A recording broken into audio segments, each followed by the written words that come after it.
Good morning students. Uttarakhand lower PCS के online batch में आपका स्वागत है। तो इसमें कोई टेस्ट सीरीज अभी तक नहीं हुई थी आपकी लाइव, तो आज एक टेस्ट सीरीज पे डिस्कस करेंगे। आप लोगों को पता लग जाएगा कि आपका जो पेपर होगा किस लेवल का होगा। तो आज जीत आइस की टीम ने एक पेपर तैयार किया है और कंप्लीट पेपर है। वो पेपर का लेवल वही है जो आना है आपके सिलेबस के अकॉर्डिंग। इसमें करंट अफेयर भी है, history, polity, economics, geography, general science भी है। और इसके साथ साथ आपने देखा होगा कि आपके सिलेबस में 50 मार्क्स का रीजनिंग और मैथ भी है। तो इस पेपर में रीजनिंग और मैथ के क्वेश्चन भी रखे गए हैं।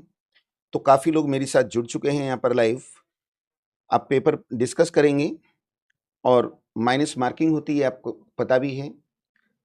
तो कौन सा क्वेश्चन में आपको रिस्क लेना है, किस में नहीं लेना है, आपको ध्यान रखना है। वेलकम, काफ़ी लोग जुड़ चुके हैं, सभी को प्रणाम मेरी ओर से। आप शुरुआत करते हैं। स्टूडेंट्स देखिए, यहाँ पहला ही क्वेश्चन जो यहाँ पर आ रहा है इंडियन कॉन्स्टिट्यूशन से दिया गया है। यहाँ पर दिया है नागरिकता संशोधन अधिनियम यानी सिटीजन अमेंडमेंट एक्ट कब पारित हुआ था। तो जो सिटीजन अमेंडमेंट एक्ट है, ओके गुड मॉर्निंग, मैं आपको बताता भी चलूँगा। तो ये वही अमेंडमेंट एक्ट है, अभी दिल्ली शाहीन बाग में आपने देखा भी होगा, इसका जबरदस्त तरीके से विरोध भी हुआ था। एक्चुअली में जो 3 भारत के पड़ोसी देश हैं, जो मुस्लिम बाहुल्य देश हैं, वहाँ पर हिंदू माइनॉरिटीज के रूप में हैं। उनमें पाकिस्तान, अफगानिस्तान और बांग्लादेश। तो वहाँ से जो माइनॉरिटीज यानी हिंदू भारत के अंदर आए, जो 31 दिसंबर 2014 से पहले भारत में आ चुके थे, तो उनको भारत की नागरिकता दे दी गई है। तो ये कब पारित हुआ था, कब पारित हुआ? नीलम मुकेश जी, काफ़ी लोग जुड़ चुके हैं। कब पारित हुआ ये आपसे पूछ रहा है। अभी तक मेरे सामने कोई भी आंसर यहाँ पर नहीं आया है। समी चौहान जी, तो देखिए कोई आंसर नहीं आया, तो यहाँ पर ध्यान रखना। तो इंडियन कॉन्स्टिट्यूशन आर्टिकल जो 11 है, आर्टिकल 11 है, आर्टिकल 11 इसमें हमारी पार्लियामेंट को राइट है कि वो सिटीजन से संबंधित कोई कानून बना सकती है। आप लोगों का बी आंसर आ रहा है, कोई कानून बना सकती है। तो देखिए 10 दिसंबर 2019 ये इसका आंसर है। ये अब तब ये कानून बना और ये जो लागू हुआ, मैं वो भी लिख देता हूँ, 10 जन 2020 से ये लागू हो गया है, ये लागू हो गया है। तो क्वेश्चन को 360 एंगल पे खोलेंगे, आगे पीछे पूरा हमें खोलना है ये। तो अब देखिए यहाँ पर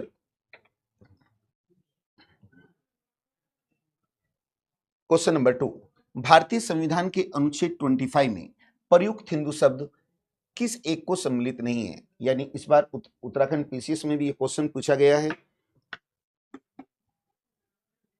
इस बार ये क्वेश्चन भी पूछा गया है। तो हिंदू में कौन काउंट नहीं होता? तो यहाँ पर देखिए हिंदू धर्म, तो इसका आंसर आप क्या कह सकते हैं? हाँ, रूहानी बिष्ट जी 2 का डी आप आंसर दे रहे हैं और बिल्कुल राइट आंसर है। यानी जो राइट ऑफ रिलीजन हमारा 4th फंडामेंटल राइट है, उसमें कहा गया है कि हिंदू से तात्पर्य जो हिंदू है, हिंदू रिलीजन, हिंदू से जो तात्पर्य होता है, हिंदू से सिख बौद्ध जैन से है, सिख बौद्ध और जैन, सिख बौद्ध और जैन ये इसमें काउंट होते हैं, लेकिन जो पर्शियन है ये इसमें काउंट नहीं होते। ये आपको ध्यान रखना है। नेक्स्ट क्वेश्चन, बहुत ही बेहतर परफॉर्मेंस आप लोगों का। देखिए इंडियन कॉन्स्टिट्यूशन के भाग 4 में दिए गए नीति निर्देशक तत्व यानी जो डीपीएस दिए गए हैं, डीपीएसपी यानी directive principles of state policy, तो उसमें यहाँ पर ये 4 बातें की गई हैं। क्या डीपीएस में इनमें क्या क्या है ये आपको बताना है। क्वेश्चन नंबर 3, क्वेश्चन नंबर 3 का आंसर क्या हो सकता है? ज्योति राणा जी, नहीं पारसी किसमें होंगे? पारसी अलग है, पारसी रिलीजन वो हिंदू धर्म में काउंट नहीं होता। तो इसका क्या आंसर हो सकता है? ज्योति राणा जी, मैंने बता दिया, जो पारसी धर्म है वो हिंदू धर्म में काउंट नहीं होता है, वो अपना अलग धर्म है। 3 का डी आप कह रहे हैं, 1 2 4। अब देखिए 1 2 4 आप कह रहे हैं सूरज जी, 1 2 4 एक बार स्टडी कर लेते हैं। समान कार्य के लिए समान वेतन, equal work and equal salary, Indian constitution article 39 में ये दिया है। UCC uniform civil code article 44 में दिया है, लेकिन ये 3 और 4 इसमें नहीं है। तो आपका आंसर गलत हो जाता है। इसका आंसर 1 और 2 आएगा। यानी छोटे परिवार का मानदंड इसमें नहीं है और प्राथमिक स्तर पर मातृभाषा में शिक्षा दी जाए ये भी नहीं है। देखिए, मातृभाषा में शिक्षा दी जाए ये आर्टिकल 350A में दिया गया है। तो यहां पर ये आंसर आपका गलत हुआ है, 20 का आंसर है। बहुत कूल होकर सोचना है। काफी लोग मेरे साथ जुड़ चुके हैं, आप बिल्कुल भी जल्दी नहीं करेंगे। अब स्टूडेंट्स देखिए, यहां पर राज्यसभा या राज्यसभा जिसे हम अपर हाउस कहते हैं, उसके बारे में आपको बताना है कि क्या सही है। नंबर 1, ये भंग यानी डिसॉल्व नहीं की जा सकती। फिर वो कह रहा है कि इसका कार्यकाल 5 वर्ष होता है। प्रत्येक 2 वर्ष बाद इसके 1/3 सदस्य का कार्यकाल समाप्त हो जाता है। इसके सदस्य 25 ईयर से कम आयु के होते हैं। प्रियंका बिंजोला जी भी जुड़ चुकी हैं। तो इसका आंसर क्वेश्चन नंबर 4 का क्या हो सकता है? क्या इसका आंसर हो सकता है?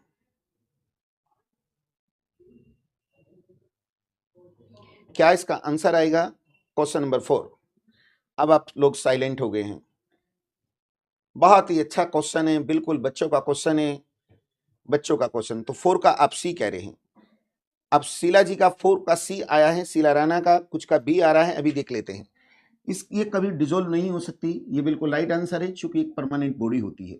इसका कार्यकाल 5 वर्ष होता है सदस्यों का, बिल्कुल गलत है, 6 ईयर होता है।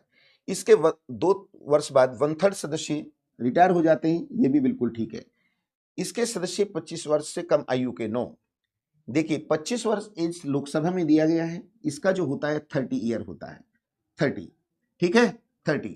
तो पहला भी ठीक है, ये भी ठीक है, और ये दोनों गलत हैं। तो 1 और 3 किस में आ रहा है? वो बी में आ रहा है। तो इसका राइट आंसर जो होगा वो बी होगा, बी। 45 क्वेश्चन है, कोऑपरेट करेंगे सभी लोग। 45 क्वेश्चन। लोअर पीसीएस का बहुत लोग एग्जाम दे रहे हैं, बहुत लोग दे रहे हैं। अब आप मूल्यांकन कर सकते हैं। समय से पहले आपको ये पेपर कराया जा रहा है, अभी इतना समय है। यदि आप आज भी अपने आप से सर कसम खा लें, अपने से खानी है, तो मैं उम्मीद करूंगा कि आपका सिलेक्शन होगा। चलो, इसमें 2 क्लास चल रही हैं आपकी, एक 8:30 से 9:30 उत्तराखंड, एक 9:30 से 10:30। एक क्लास इसमें और शुरू होने वाली है। इंटरनेशनल ट्रीटी यानी अंतर्राष्ट्रीय संधियों को भारत के किसी भाग अथवा संपूर्ण भारत में लागू करने के लिए पार्लियामेंट कोई भी कानून बना सकती है। तो यहां पर देखिए 4 विकल्प दिए गए हैं। सभी राज्यों की सहमति से, या बहुसंख्यक राज्यों की समिति से, संबंधित राज्यों की, या बिना किसी राज्य की सहमति से। आप देखते हैं कि जब कॉन्स्टिट्यूशनल अमेंडमेंट होता है, इंडियन कॉन्स्टिट्यूशन आर्टिकल 368, तो उसमें 3 तरीके से संशोधन होता है। एक सिंपल मेजोरिटी से होता है, सिंपल मेजोरिटी, एक स्पेशल मेजोरिटी से होता है, और एक होता है स्पेशल मेजोरिटी प्लस आधे राज्यों की स्वीकृति से। तो उसमें केवल ऐसे मामले आते हैं जो फेडरल प्रोविजन के मामले होते हैं, ठीक। तो इसका आंसर आप बी कह रहे हैं, बी। देखिए, 20 का आंसर कह रहे हैं। आपका सही सही मूल्यांकन आज किया जा रहा है और आप लोग बहुत ही डरे बैठे हैं। अब किसी एक ने बी कह दिया तो आप भी बी कहेंगे, आप भी बी कहेंगे। तो स्टूडेंट्स, आपका आंसर ये गलत हो जाता है, ठीक। स्टेट को ये राइट नहीं होता। तो इसका आंसर डी है, स्टेट से परमिशन लेने की जरूरत नहीं है, बिल्कुल भी रत्ती भर जरूरत नहीं है, ये ध्यान रखना है। नेक्स्ट आगे देखते हैं। राज्य की विधानसभा के सत्रावसान यानी जो लेजिस्लेटिव असेंबली होती है, उसमें जो सत्रावसान किया जाता है, जिसे हम प्रोरोगेशन कहते हैं, वो किसको राइट होता है? अब यहां पर देखिए, एक वर्ड आता है एडजूर्नमेंट, जिसे हम स्थगन कहते हैं। स्थगन का मतलब होता है उस दिन की कार्यवाही को रोक देना। ये राइट स्टेट के संदर्भ में सीएम को होता है, स्टेट के संदर्भ में विधानसभा के अध्यक्ष को होता है, और केंद्र में लोकसभा की बात आती है तो वो स्पीकर का होता है। सत्रावसान प्रोरोगेशन का मतलब होता है कि कुछ दिनों के लिए अवकाश डाल देना, और ये राइट जो होता है, आप ए कह रहे हैं गवर्नर, गवर्नर को होता है, और इंडियन कॉन्स्टिट्यूशन आर्टिकल 174 में ये दिया गया। सही आंसर दे रहे हैं आप लोग। आगे की ओर बढ़ते हैं। भारत के उच्चतम न्यायालय की प्रारंभिक अधिकारिता क्या होती है? यानी original power of supreme court Indian constitution 131 में दिया भी गया है, 131 में। तो क्या होता है ये, क्या होता है आप मुझे बताइए। सूरज जी क्वेश्चन का नंबर डालते रहेंगे क्वेश्चन नंबर 7 चल रहा है, यानी सुप्रीम कोर्ट की प्रारंभिक शक्तियां क्या होती हैं। इसका मतलब ये है सुप्रीम कोर्ट की प्रारंभिक शक्तियां क्या होती हैं, ये आपको बताना है। बहुत इजी सा क्वेश्चन है। बी कह रहे हैं, हाँ बी, रूहानी जी बहुत अच्छा परफॉर्मेंस आपका रहता है। बी, देखिए यहां पर ध्यान रखना है, यदि भारत सरकार और राज्य सरकारों के बीच कोई विवाद हो या दो से अधिक राज्यों के बीच कोई विवाद हो तो ये सुप्रीम कोर्ट में जाता है।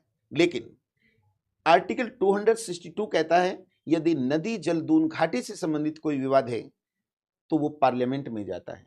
इसके साथ साथ यदि टैक्स के विभाजन की बात होती है तो वो भी पार्लियामेंट के द्वारा निपटाया जाएगा। लेकिन ये जो होगा इसका बी आंसर है। आगे की ओर बढ़ते हैं। ग्रामीण स्थानीय स्वशासन, यानी इसको कहते हैं स्थानीय स्वशासन, यानी लोकल सेल्फ गवर्नेंस। यहां पंचायती राज की बात हो रही है।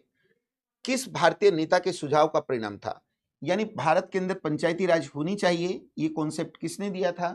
यहां 4 नेता दिए गए हैं और चारों के चारों नेता पैरेलल हैं। जेएल नेहरू की बात करते हैं, पटेल जी की बात करते हैं, तो 8 का आप सी कह रहे हैं पटेल जी। प्रियंका जी कह रही हैं कि ए। अब मुझे तो पता नहीं आपका दृष्टिकोण क्या होता है, किस आधार पे आप निर्णय लेते हैं। अभी बस रुक जाइए, साइलेंट हो जाइए। हमें फैक्चुअल नहीं पढ़ना है, कॉन्सेप्चुअल पढ़ना है, डिटेल में पढ़ना है। तो मैंने कहा पंचायती राज व्यवस्था जो लाई गई थी, ये सुझाव किसने दिया था। देखिए ये तो बिल्कुल भी नहीं है, हटा दीजिए। जेएल नेहरू को आप इसलिए कह रहे हैं क्योंकि 1957 में गुजरात के एक सीएम होते थे बलवंत राय मेहता, उनके नेतृत्व में कमेटी गठित की गई थी और उनके सुझाव को 2 अक्टूबर 1959 में जेएल नेहरू ने लागू किया था राजस्थान नागौर डिस्ट्रिक्ट से। ये नहीं है, यानी पंचायती राज को रिकमेंड किसने किया था, ये गांधी जी हैं, ध्यान रखना। गांधी जी का सपना था, गांधी जी के ग्राम स्वराज के सपने को पूरा करना था। यानी गांधी जी कहते थे कि गांव के लोग गांव पर ही शासन करें, तो इसे ग्राम स्वराज कहते हैं। इसका आंसर गांधी जी हैं। यहां पर आप देखिए कौन सा इलेक्शन ऐसा होता है जिसे इलेक्शन कमीशन नहीं कराता है। बहुत ही शानदार क्वेश्चन दिया गया है, बिल्कुल बच्चों का क्वेश्चन है। क्या इसका आंसर हो सकता है क्वेश्चन नंबर 9। नीला मुकेश, शीला राणा, आरती भट्ट, सूरज आर्या, सुमी चौहान, काफी। तो 9 का कुछ लोग सी कह रहे हैं और कैलाश चौहान जी का कहना है कि डी है। तो क्या हो सकता है, तो देखिए कितनी लापरवाही से आप लोग काम कर रहे हैं। इस लापरवाही को बिल्कुल भी बरतना नहीं है आप लोगों को। यानी अगर सुमित चौहान सी कह रहे हैं तो सूरज जी आप सी नहीं कहेंगे, लेकिन जो सबने सी कह दिया। आंसर गलत है आपका ये। देखिए स्थानीय ये होते हैं, देखिए स्टेट इलेक्शन कमीशन जो काम चुनाव कराता है ये पार्लियामेंट यानी संसद के कराता है, संसद। स्टेट लेजिस्लेटर यानी विधानमंडल इसमें विधानसभा और विधान परिषद आती है। प्रेसिडेंट यानी राष्ट्रपति के भी कराता है, वाइस प्रेसिडेंट उपराष्ट्रपति के भी कराता है। ये जो इसका आंसर है यानी इसको कहते हैं लोकल सेल्फ गवर्नेंस, पंचायती राज। तो इसके जो चुनाव होते हैं इसे स्टेट गवर्नमेंट कराती है, स्टेट गवर्नमेंट। ये बात अलग है कि स्टेट इलेक्शन कमीशन की देखरेख में होते हैं। तो अभी हाल में उत्तराखंड के अंदर ये चुनाव भी है, तो इसे इलेक्शन कमीशन नहीं कराता, स्टेट गवर्नमेंट कराती है। ये बात अलग है कि स्टेट इलेक्शन कमीशन की देखरेख में होते हैं। डी इसका आंसर है। अब देखिए फिर एक क्वेश्चन आया है, अब हिस्ट्री के क्वेश्चन शुरू हो गए हैं। ऋग वैदिक धर्म क्या था भाई। ऋग वैदिक कालीन जो धर्म था वो कैसा था, क्या बहुदेववादी थे या एक देववादी या अद्वैतवादी या निवर्त मार्गी। हाँ, क्या इसका आंसर, क्वेश्चन का नंबर डालेंगे, क्वेश्चन का नंबर ए, बिल्कुल राइट आंसर दे रहे हैं। 10 का ए बहुदेववादी है। दरअसल क्या हुआ, ये जो ऋग वैदिक कालीन आर्य थे एक कबीले में रहते थे, घुमक्कड़ थे, इनके पास आवास नहीं था, बिल्कुल नहीं था। ये प्रकृति की गोद में रहते थे, नेचर की गोद में रहते हैं, तो प्रकृति के रूपों से प्रभावित थे, इसलिए प्रकृति के सभी रूपों की पूजा करते थे, तो इन्हें बहुदेववादी कहते हैं। इनके 33 देवता थे, उनमें आकाश के देवता, अंतरिक्ष के देवता और पृथ्वी के देवता। लेकिन सबसे महत्वपूर्ण देवता इंद्र, जिन्हें पुरंदर कहते हैं, युद्धों के देवता थे। दूसरी अग्नि है जो माध्यम की देवी है, और तीसरे जो थे वरुण थे जो नैतिक आचरण के देवता थे। अब नेक्स्ट आगे की ओर बढ़ते हुए यहां पर जैन धर्म से संबंधित कौन सा सिद्धांत है? क्या अनेकांतवाद, सर्वास्तिवाद, शून्यवाद या शादवाद? तो स्टूडेंट्स देखिए, जो महावीर स्वामी हैं उनकी जो फिलोसफी है, उन्होंने 3 शब्दों का प्रयोग किया था, शादवाद। शादवाद क्या होता है? शादवाद कहने वाले की एक ऐसी शैली होती है जिसमें मनुष्य वैचारिक मतभेदों से बच जाता है। एक यहाँ पर अनेकांतवाद दिया है, यानी जैन धर्म के अनुसार किसी पदार्थ को अनेक रूपों में व्यक्त किया जा सकता है। एक तीसरा भंगेवाद भी होता है जो इसमें नहीं दिया है, तो एक और 4 यानी ए इसका आंसर है। अब आगे की ओर बढ़ते हुए, कौन सा सम्राट अशोक के धम्म का भाग नहीं था? एक सम्राट अशोक हैं, उन्होंने धम्म की नीति अपनाई थी। आपने सुना भी होगा, अशोक कहता है कि अपासिनावे बहु कयाने दया दाने सची सोची माधवे साध्वे छे। तो अशोक ने जो धम्म पॉलिसी अपनाई थी, निम्न में क्या? राजा का सम्मान करना, फिर वो कह रहा है अपने धर्मों से भिन्न धर्मों के प्रति सहिष्णुता, यानी अशोक सेकुलर है। ठीक, ब्राह्मणों के सम्मान करने की भी बात करता है, अपनी प्रजा के वेलफेयर की भी बात करता है, लेकिन राजा का प्रजा सम्मान करें इसका कोई उल्लेख नहीं है। तो ये इसका 12वें का आंसर था। आगे की ओर बढ़ते हुए हम देखते हैं, गुप्त साम्राज्य का जो डाउनफॉल हुआ था उसके लिए कौन सा कारण जिम्मेदार नहीं है? क्वेश्चन नंबर 30, हूण आक्रमण। अच्छे से सोचना, हूण आक्रमण, तो क्या हूण आक्रमण था या नहीं? आप जानते हैं कि स्कंदगुप्त के समय हूणों का आक्रमण हुआ। प्रशासन का सामंतीय ढांचा, स्ट्रक्चर ऑफ फ्यूडल। देखिए, समुद्रगुप्त ने दक्षिण भारत में क्या किया था, इसको अपनाया था। गुप्तों का बौद्ध धर्म स्वीकार करना और अरब आक्रमण। डी बिल्कुल राइट आंसर दे रहे हैं, क्योंकि यही इसका आंसर है। अरबों का आक्रमण जो हुआ था वो 712 ईस्वी में हुआ था, उस समय तो गुप्त नहीं थे, तो डी इसका आंसर है। आगे की ओर बढ़ते हैं, फिर वो कह रहा है मध्यकालीन भारत के संदर्भ में यहां जो राज्य दिया गया है उसमें प्रांत होते थे, प्रांत सूबों में बटा था, प्रांत या सूबा कह सकते हैं। वहां परगने भी होते थे, सरकार भी होती थी, सरकार का मतलब जिला होता है, और सबसे छोटी इकाई गांव होती थी। तो इनको क्या है, आरोही क्रम में लिखना है।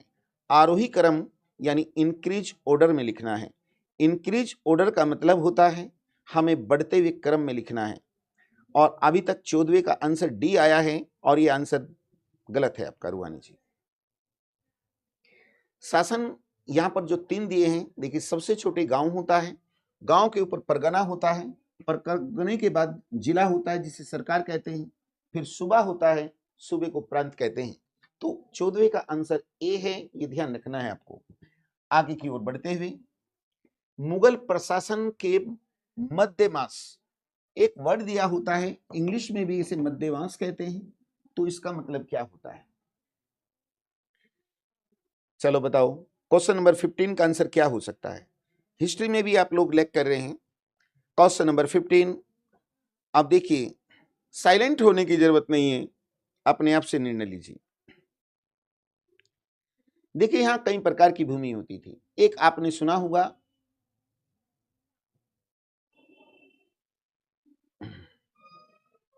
इक्ता भूमि,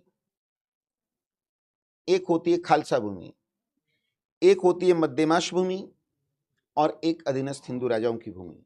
तो जो मध्यमाश भूमि होती है, इसका मतलब होता है इनाम में दी गई भूमि। ये करमुक्त होती थी। इनाम 2 प्रकार के होते थे, एक होता था इडात, इडात, और एक होता था वक्फ। वक्फ, वक्फ पेंशन के रूप में दी जाती थी, और विद्वानों को जो भूमि दी जाती है उसे इडात कहते हैं। यानी मध्य मास 2 प्रकार की है, वक्फ और इडात। ठीक, तो आगे देखिए, यहां 3 कांड हुए हैं। एक जलियांवाला नरसंहार हुआ है, एक डॉक्टर सतपाल सिंह को बंदी बनाया गया, और 1919 का अमृतसर कांग्रेस का अधिवेशन होता है, कांग्रेस। तो इसका आंसर क्या हो सकता है? बहुत ही शानदार क्वेश्चन यहां पर दिया गया है, तो इसको सीक्वेंस में आपको लगाना है। थोड़ी सी एक कहानी सुना देता हूं मैं आपको। ये जो 1919 में रोलेट एक्ट लाया गया था, तो रोलेट एक्ट में मजिस्ट्रेट को अधिकार दिया गया था कि वो किसी भी सस्पेंसिव व्यक्ति को बिना किसी कारण के गिरफ्तार कर सकता है। और उसकी रिहाई के लिए कोई व्यवस्था नहीं थी।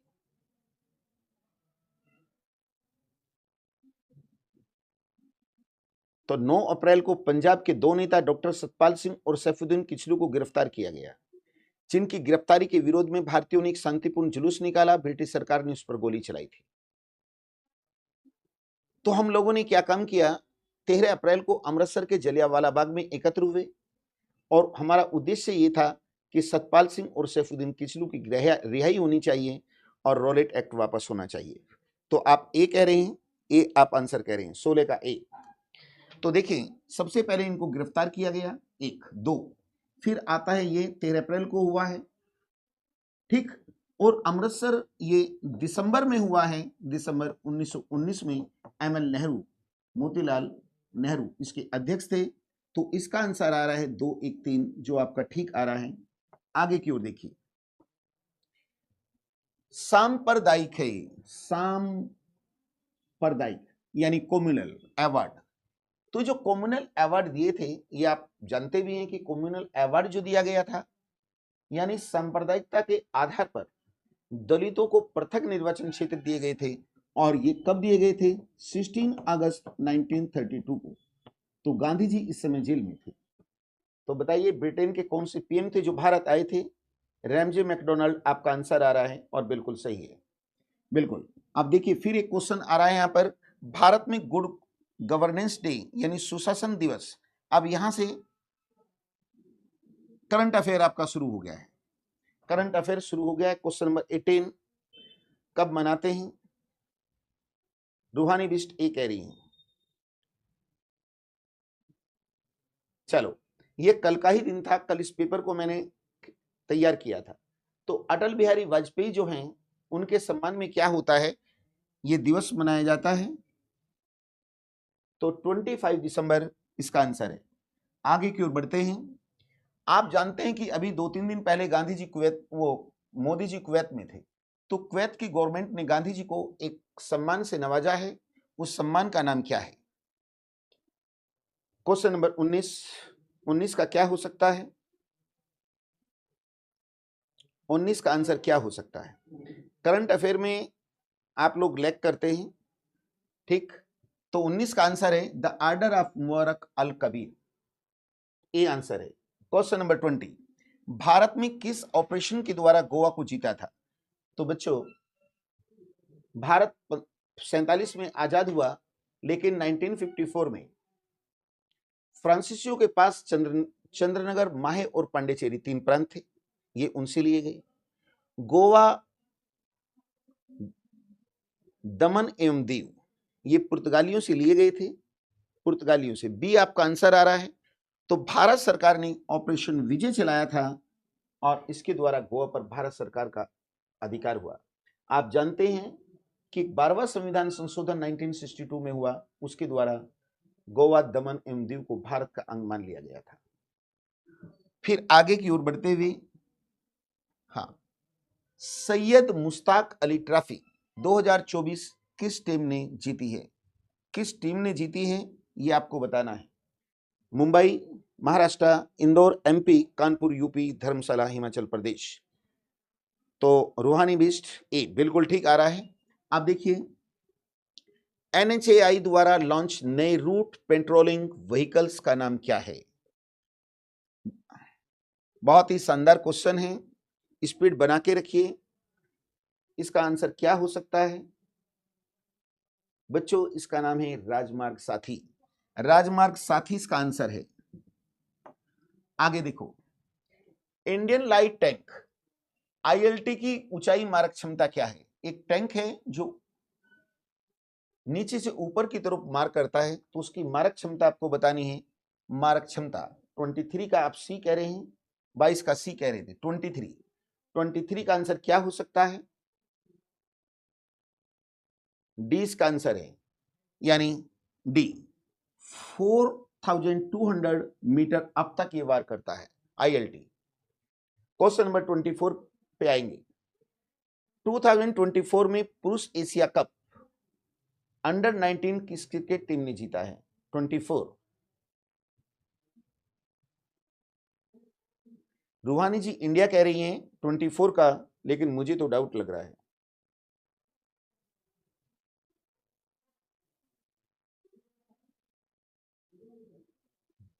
आप बांग्लादेश कह रहे हैं। चलो, ध्यान रखना ये बांग्लादेश ही इसका आंसर है। बांग्लादेश इसका आंसर है, इंडिया नहीं है, बांग्लादेश। नेक्स्ट देखिए, इंटरनेशनल ट्रेड फेयर 2024 का विषय क्या है। आपने सुना होगा दिल्ली का जो प्रगति मैदान है वहां पर अंतर्राष्ट्रीय एक मेला लगता है, इंटरनेशनल ट्रेड फेयर। तो उसका इस बार का विषय क्या है और बहुत चर्चा का विषय बना है, मोदी जी रोज बात करते हैं इस पे। चलो, हाँ, यानी 2047 तक हम भारत को डेवलप करेंगे। अशोक अपने किस अभिलेख में दक्षिण भारत के राज्यों के नाम गिनाता है। यानी अशोक के जो अभिलेख हैं, मैंने यहां 4 दिए हैं, पहला है, दूसरा है, तीसरा है और चौथा। यहां प्लेक कर जाएंगे, बहुत ही टेक्निकल क्वेश्चन दिया गया है। देखिए, अशोक अपने पहले शिलालेख में कहता है कि कल तक राज्य के रसोई में सैकड़ों पशु मारे जाते थे, आज 3 पशु मारे जाते हैं, 2 मोर और 1 मर्ग, और भविष्य में ये भी नहीं मारे जाएंगे। तीसरे शिलालेख में कहता है कि मैंने रज्जुयुक्त प्रादेशिक जैसे अधिकारियों की नियुक्ति की, अधिकारियों का उल्लेख करता है। चौथे में कहता है कि भेरी घोष धमघोष में बदल गया, और सेकंड में कहता है दक्षिण भारत के कुछ राज्यों के नाम गिनाता है, जिनमें चोल पांडेचेर, केरलपुत और सारीपुत, कि मैंने यहां पर हॉस्पिटल खुलवाए और जो औषधि उपलब्ध नहीं थी वो भी रखवाई। तो दक्षिण भारत के राज्यों के नाम सेकंड में। बहुत इंपॉर्टेंट क्वेश्चन है, अक्सर इस तरीके के क्वेश्चन पूछे जा रहे हैं। ये क्वेश्चन देखिए क्या हो सकता है, इसका आंसर ह्वेनसांग के संदर्भ में क्या गलत है ये आपको छांटना है। ये चीन से भास्कर वर्मन के दरबार में आया था, फिर वो कह रहा है हर्ष के दरबार से पल्लव नरसिंह वर्मन शासक के दरबार में गया था, और वहां से उसने अपनी यात्रा की वापसी शुरू की थी। तो आरती भट्ट 27 का डी कह रहे हैं, और कोई कुछ डी इसका आंसर है, ठीक है। ये जो ख्वेनसांग है जिसे युआंगचांग भी कहते हैं और प्राचीन काल के विदेशी यात्रियों का राजकुमार कहते हैं। ये कामरूप के शासक भास्कर वर्मन के दरबार में आया था, और भास्कर वर्मन ने बंगाल का एक शासक था शशांक, उसके विरुद्ध एक मैत्री प्रस्ताव लेकर हर्ष के दरबार में भेजा। तो हर्ष प्रत्येक 5वें वर्ष प्रयाग में एक महामोक्ष परिषद का आयोजन करता था। जब उसने 6ठी महामोक्ष परिषद का आयोजन किया तो ह्वेनसांग वहां से चला गया और दक्षिण भारत में नरसिंह वर्मन फर्स्ट के दरबार में आया था। आप देखिए आगे, केंद्र में द्वैत शासन यानी डैरची किस अधिनियम के द्वारा लागू किया गया। यानी केंद्र में जो द्वैत शासन लागू हुआ था वो किस एक्ट के द्वारा हुआ था। बहुत इजी सा क्वेश्चन है, लेकिन ये आपको कंफ्यूज करेगा। 28 का आप सी कह रहे हैं। हाँ चलो, बहुत ही शानदार आंसर आ रहा है आप लोगों का। देखिए, द्वैत शासन का मतलब 2 लोग शासन करते हैं। अगर हम 1919 के एक्ट की बात करते हैं, 1919 का एक्ट जिसे मोंटेग्यू चेम्सफोर्ड सुधार कहते हैं, तो उसके द्वारा प्रांतों में लागू हुआ। लेकिन 35 का जो एक्ट है, प्रांतों को बिल्कुल स्वतंत्र कर दिया गया था, यानी प्रांतों में पूरी भारतीयों की सरकार होगी, और केंद्र में द्वैत शासन लागू किया गया। सी, भारत में सर्वाधिक पॉपुलेशन ग्रोथ रेट किस दशक में रहा। तो ये जानते हैं कि माइनस में तो 1911 से 21 में रहा, माइनस में निगेटिव ग्रोथ रेट रहा, इसलिए 1921 को हम महान विभाजक वर्ष या ग्रेट डिवाइडेड ईयर कहते हैं। लेकिन मैक्सिमम जो रहा है, सी आंसर आप लोगों का आ रहा है, लेकिन बिल्कुल गलत है। 1961 से 71 का जो दशक था, इसमें पॉपुलेशन ग्रोथ रेट सबसे ज्यादा रही थी। ये क्वेश्चन उत्तराखंड एग्जाम में भी किसी में पूछा जा चुका है। सबसे कम नगरीकृत राज्य कौन सा है। यानी यहां पर कुछ स्टेट दिए गए हैं, और इसमें सबसे कम नगरीकृत का मतलब सबसे कम अर्बेनाइजेशन किस स्टेट का है। जैसे सबसे ज्यादा पूछता तो वो गोवा आता है, और सबसे कम किसका है, तो सभी के आंसर अलग अलग आ रहे हैं, लेकिन अब कुछ ठीक आया है। तो हिमाचल प्रदेश है, बिल्कुल बहुत सही आंसर दे रहे हैं। कौन सी नदी गंगा बाएं से नहीं मिलती, यानी कौन सी नदी है जो गंगा में, ये जो गंगा है, गंगा ऐसे जा रही है उत्तराखंड से निकलते हुए वेस्ट बंगाल में, तो इनमें कौन से लेफ्ट से नहीं मिलती, तो अधिकांश ऐसे हैं जो लेफ्ट से मिलती है, तो ऐसी कौन सी है जो साउथ से मिलती है, वो नाम बताना है। 31 क्वेश्चन नंबर 31 सोन आप कह रहे हैं, बिल्कुल राइट आंसर है सोन। आप जानते हैं कि जो मैकाल पठार है वहां से 3 नदियां निकलती हैं, एक महानदी जो उड़ीसा में हीरा कुंड बांध है, एक इधर को निकलती है नर्मदा, एक ऊपर की ओर चलती है सोन जो बिहार में आकर कहां गंगा में मिल जाती है, देखो राइट से मिल रही है। देखिए एक नाम आता है अंतर्राष्ट्रीय मुद्रा कोष यानी इंटरनेशनल मॉनेटरी फंड की जो स्थापना थी वो कौन सा समझौता था जिसके द्वारा उसकी स्थापना हुई, IMF एंड IBRD, दोनों की उसी से हुई थी, IBRD यानी international bank for reconstruction development. Very nice, बिल्कुल सही आंसर दे रहे हैं आप लोग। अब देखिए एक क्वेश्चन सोजे वतन, कई बार कुछ क्वेश्चन ऐसे होते हैं जो आपके सिलेबस में डिफाइन नहीं होते, लेकिन वहीं से आपको कहते हैं ना विविध प्रकार का क्वेश्चन, तो कहां से, हाँ आरती जी ठीक है आपका आया ये क्वेश्चन, तो कुछ इस तरीके के क्वेश्चन भी हमें देखने होते हैं। सोज ए वतन पुस्तक के लेखक कौन है, अगर आपकी जानकारी है तो आप बताइए, सोज ए वतन क्या आंसर हो सकता है, चलो मैं बता देता हूं, मुंशी प्रेमचंद है, प्रेमचंद इसका आंसर है। अब साइंस के क्वेश्चन शुरू हो रहे हैं, फिर ज्योग्राफी आ जाएगा। तो इन्फ्लुएंजा एक डिजीज होती है और उसके लिए रेस्पॉन्सिबल क्या वायरस, फंगस, एल्गी या बैक्टीरिया, तो इन्फ्लुएंजा जो डिजीज होती है वो किसके द्वारा होती है आप मुझे बताएंगे। क्वेश्चन नंबर 34 का आंसर क्या हो सकता है, ए, चलो बहुत बेस्ट परफॉर्मेंस ई। भारत का सबसे बड़ा जलप्रपात यानी वाटरफॉल कौन सा है, वाटरफॉल ए, अगर मैं पूछता कि शरावती ठीक है कहाँ है, तो जो महाराष्ट्र है, महाराष्ट्र और जो कर्नाटक है, कर्नाटक, इन दोनों की जो सीमा है उन दोनों की सीमा पर है शरावती। देखिए कंप्यूटर का एक क्वेश्चन दिया गया है, साधारण शब्दों में नेटवर्कों का नेटवर्क क्या कहलाता है, जो नेटवर्कों का नेटवर्क होता है उसे हम क्या कहते हैं, नेटवर्कों का जो नेटवर्क होता है आरती इंटरनेट कहते हैं।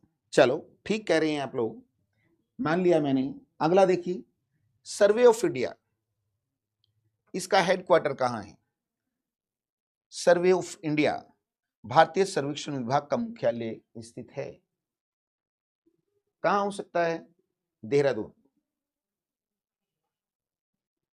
आप लोग नई दिल्ली कह रहे हैं, लेकिन बच्चों कोई हैदराबाद कह रहा है, लेकिन मैंने तो इसको देहरादून पढ़ा है, ठीक, देहरादून इसका आंसर है। और एक बात और सुन लीजिए, इस दुनिया में कोई भी कंप्लीट नहीं होता, कंप्लीट कोई नहीं होता है, मेरे से भी गलती हो सकती है, लेकिन आंसर देहरादून है, फिर भी देख लीजिए, अगर गलती हो जाए तो क्षमा चाहता हूं, मैं भी टीचर हूं, मैं अगर क्लास में पढ़ाता हूं और कोई शब्द मेरे से गलत हो गया, आप मेरे से कोई क्वेश्चन पूछ रहे हैं, अगर मुझे नहीं आता तो मैं बोल दूंगा सॉरी कल बताऊंगा, मैं गलत बताना नहीं चाहूंगा, और भूल से यदि मैंने गलत पढ़ा दिया, कोई चीज हो जाती है गलती और मुझे लगा कि यार ये तो गलत हो गया, तो मैं तो ही नहीं समझूंगा, अगले दिन करेक्शन करा दूंगा उसमें, ठीक।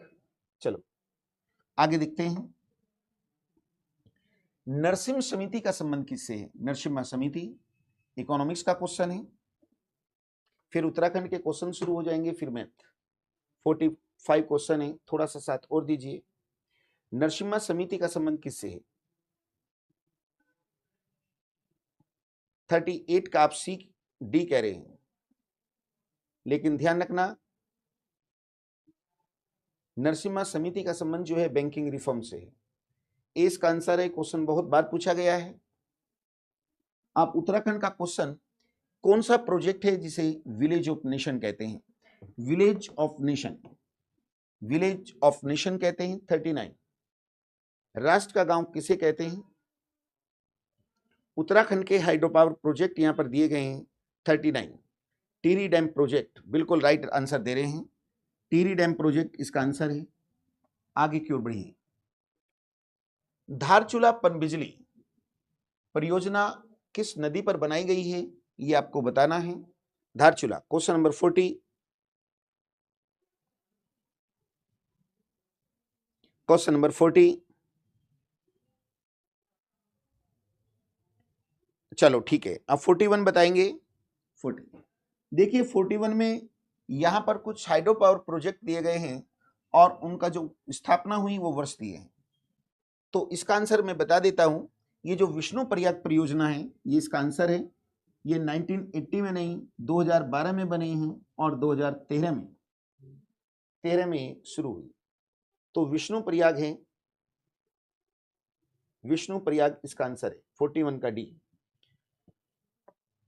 आप देखिए, यहां पर मैथ के क्वेश्चन दिए गए हैं और इसमें आपको टाइम लगेगा तो मैं डायरेक्ट करा देता हूं।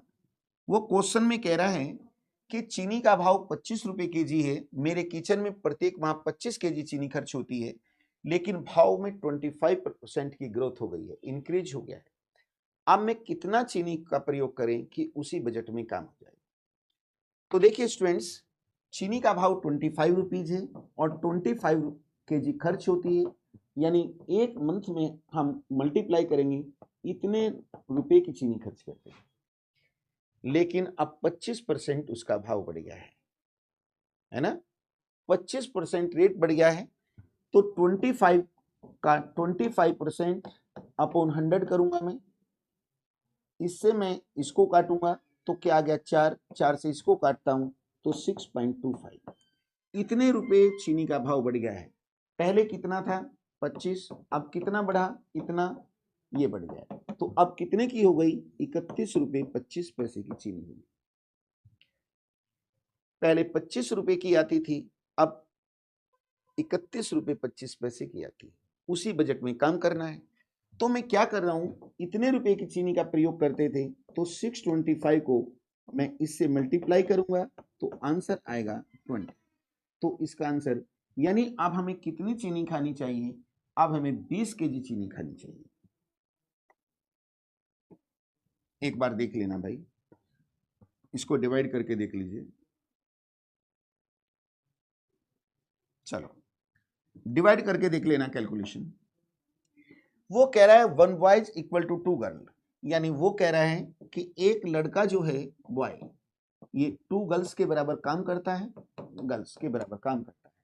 1 गर्ल इक्वल टू 3 चाइल्ड, 1 एक लड़की जो है वो 3 बच्चों के बराबर काम करती है, ये कंडीशन दी है। वो कह रहा है किसी काम को एक लड़का यानी एक लड़का 2 लड़की के बराबर है और एक लड़की 3 बच्चों के बराबर है। तो मैं ये भी कह सकता हूं कि 1 बॉय इक्वल टू 2 into 3, यानी 6 बच्चों के बराबर काम करता है। टाइम एंड वर्क का क्वेश्चन है, ठीक है। तो अब देखिए, एक लड़का, वो कह रहा है एक लड़का प्लस एक लड़की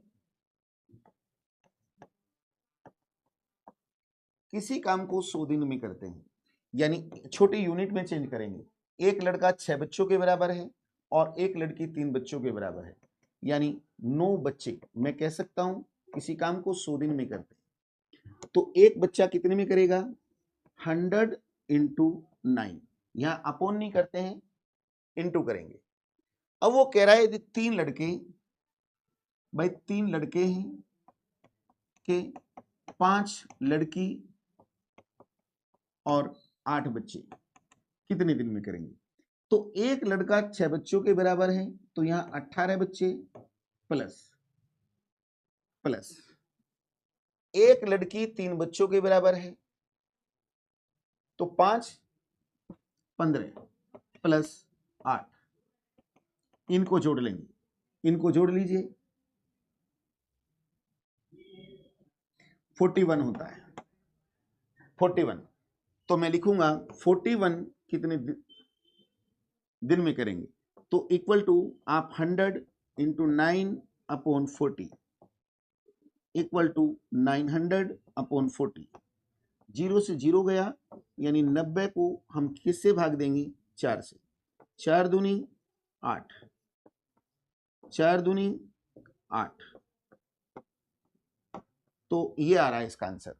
और ये का मतलब आता है नॉन ऑफ दिस। अब देखिए 2 क्वेश्चन रीजनिंग के, इस क्वेश्चन को आप कीजिए, क्या इसका आंसर हो सकता है? लास्ट क्वेश्चन है। यहां पर एक सीरीज दी गई है 1 2 स्पेस 21 एंड 88। बताइए यहां क्या आएगा? क्या इसका आंसर हो सकता है? आरती एक बार फिर कराएंगे, आप परेशान मत होइए, क्योंकि जो पेपर होता है ना, यहाँ पूरे कॉन्सेप्ट नहीं समझाए जाते, डायरेक्ट आंसर पे आना होता है। तो इस क्वेश्चन में क्या आएगा? सीरीज का क्वेश्चन है, यहां पर क्या हो रहा है? 1 के बाद 2 आ रहा है, यानी 1 इंटू 1 प्लस 1, तो 2 आ गया। अब क्या आएगा? 2 इंटू 2 प्लस 2, तो 2 दूनी 4 और 2 6। अब क्या आ रहा है? इंटू 3 प्लस 3, ये आ गया। अब क्या आ रहा है? इंटू 4 प्लस 4, तो ये आ गया। तो यहां पर क्या आ रहा है? 6।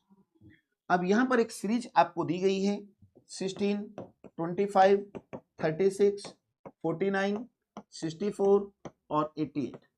इनमें कह रहा है कि निम्न में क्या एक्स्ट्राऑर्डिनरी है, क्या डिफरेंट है, क्या अलग है, ये आपको छांटना है। लास्ट क्वेश्चन, अपने भाग्य को आजमाइए, बताइए इसका क्या आंसर हो सकता है। प्लीज कॉपरेट कीजिए। इसका आंसर क्या हो सकता है? वो तो हो गया, इसका आंसर आप, चलो आप ठीक कह रहे हैं, लेकिन इसमें एक मिस्टेक हो रही है क्वेश्चन में, मैं करेक्शन कर देता हूं, तब बताना आपको। सॉरी,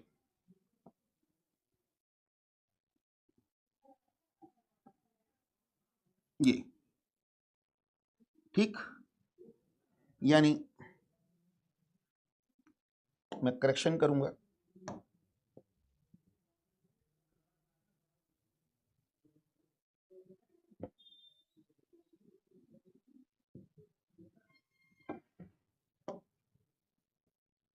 अब बताओ क्या आंसर होगा, अब बताना है, अब बताइए। अरे वो तो हटा दिया मैंने, करेक्शन कर दिया, अब बताओ आंसर क्या होगा। अब बताइए इसका आंसर क्या होगा।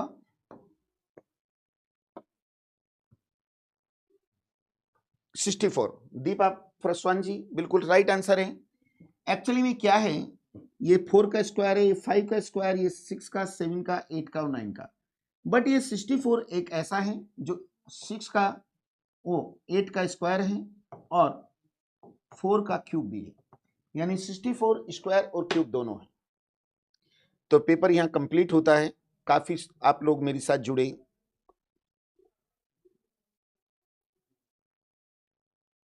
नहीं, इसका आंसर यही है, क्योंकि ये एक्स्ट्रा है, इसे स्क्वायर में है, बाकी ये स्क्वायर प्लस क्यूब भी है।